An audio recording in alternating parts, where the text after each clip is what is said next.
किस तरह से उछल उछल कर नरेंद्र मोदी की तरफ, प्रधानमंत्री नरेंद्र मोदी की तरफ हाथ हिला के देखिए लोग सड़कों पर आ रहे हैं और अनुशासन भी एक तरह से दिख रहा है। देखिए कई बार पीछे हमने देखा था कि सिक्योरिटी फोर्सेस को काफी थोड़ा सा मशक्कत करनी पड़ी क्योंकि भीड़ इतनी हो गई थी लोग सड़कों पर, लेकिन यहाँ पर थोड़ा सा अनुशासन भी दिख रहा है। लोग अपने फूल जब उनको पुष्प वर्षा करनी है तो वो थोड़ा आगे तो बढ़ रहा है, लेकिन ज्यादा आगे ना बढ़ते हुए, क्योंकि काफिला है तो सुरक्षा की दृष्टि से भी ध्यान रखना होता है। और इस पूरी यात्रा को नाम ही दिया गया पुष्पांजलि यात्रा।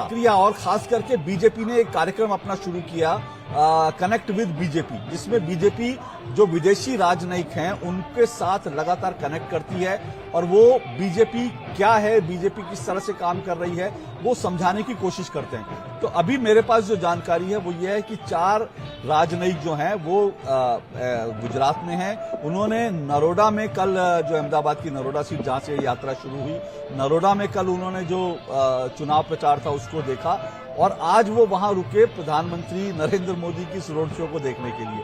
तो आप सोचिए कि मुझे लगता है कि वो विदेशी राजनयिक जो हैं वो इस यात्रा को देख रहे होंगे तो वो अभिभूत होंगे, उनको समझ नहीं आ रहा होगा ये क्या रहा है। बिल्कुल, क्योंकि आपने विदेशी राजनयिक का जिक्र किया तो मुझे इस बात का एक इल्म ध्यान आया कि जो जापान के पूर्व प्रधानमंत्री थे शिंजो आबे साहब, जिनका जापान में एक तरीके से मर्डर कर दिया गया, बावजूद उसके जब वो आए थे गुजरात में तो उस वक्त भी एक रोड शो हमने देखा था, लगभग 10 किलोमीटर के आसपास था।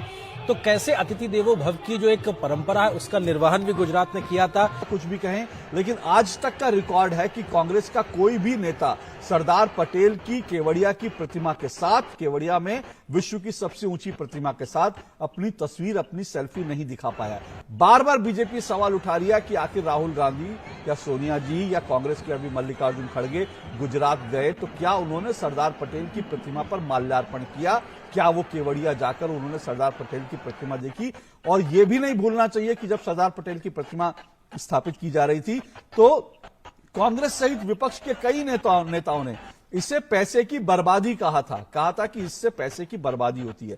जितने राजनीतिक विश्लेषक थे वो कह रहे थे कि रांची की सीट बीजेपी हारेगी 2019 के लोकसभा चुनाव में।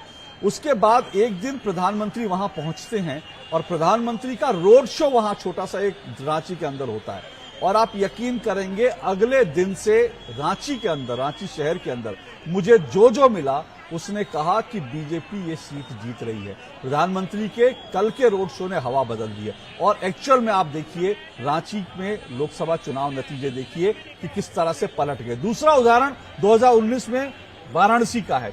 वाराणसी में प्रधानमंत्री नरेंद्र मोदी का जब रोड शो हुआ उसी दिन आपको याद होगा उसी दिन जो है प्रियंका गांधी वाड्रा भी वहां पर पहुंची थी, उनकी भी रोड शो चल रही थी। रोड शो देख करके जो है आपको अंदाजा हो गया था क्योंकि वहां पर कांग्रेस ने, विपक्ष ने पूरी ताकत लगाई थी कि नरेंद्र मोदी को वाराणसी में घेर दिया जाए।